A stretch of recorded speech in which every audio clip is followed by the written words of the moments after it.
जाण्यानंतर दोन्ही राष्ट्रवादी जे आहेत ते एकत्र याव्यात अशा प्रकारची भावना जी आहे ती आता कार्यकर्ते व्यक्त करायला लागलेले आहेत. खरं तर दादांनी तशी सुरुवातसुद्धा केलेली होती.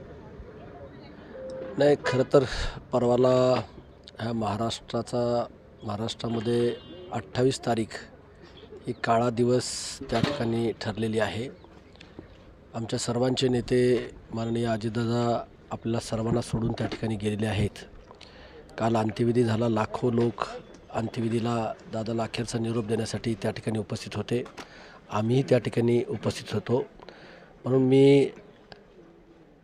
आम्ही सर्व कार्यकर्ते असेल किंवा राष्ट्रवादी परिवार असेल, या दुःखातून आम्ही या ठिकाणी सावरलेलो नाहोत आणि म्हणून याच्यावर अधिकचं भाष्य मी काही करणार नाही. पण एवढंच सांगतो की जो काही श्रेष्ठी निर्णय घेईल ते आम्हाला त्या ठिकाणी मान्य राहील. उपमुख्यमंत्री म्हणून जी काही खाती दादांकडे होती ती खाती राष्ट्रवादीकडेच राहावी अशा प्रकारचे ज्येष्ठ नेते जे आहेत त्यांनी देखील मागणी केलेली आहे. त्याचबरोबर सुनेत्रा पवार जे आहेत त्यांचा उपमुख्यमंत्री त्यांच्याकडे पद देण्यात यावं अशा प्रकारची मागणी जी आता राष्ट्रवादीकडे येते पुढे. या संदर्भामध्ये कालच आम्ही आदरणीय दादांना अखेरचा निरोप आम्ही त्या ठिकाणी दिलेला आहे.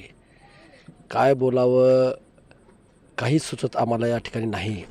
आजसुद्धा माझ्या मतदारसंघामध्ये दादांना अभिवादन आणि श्रद्धांजलीची शोकसभा या ठिकाणी आम्ही आयोजित केली होती. हजारो तरुण कार्यकर्ते या शोकसभेला या ठिकाणी उपस्थित होते आणि वरच्या पातळीवरती काय निर्णय होत आहेत आज तरी आम्हाला त्याची माहिती त्या ठिकाणी नाही.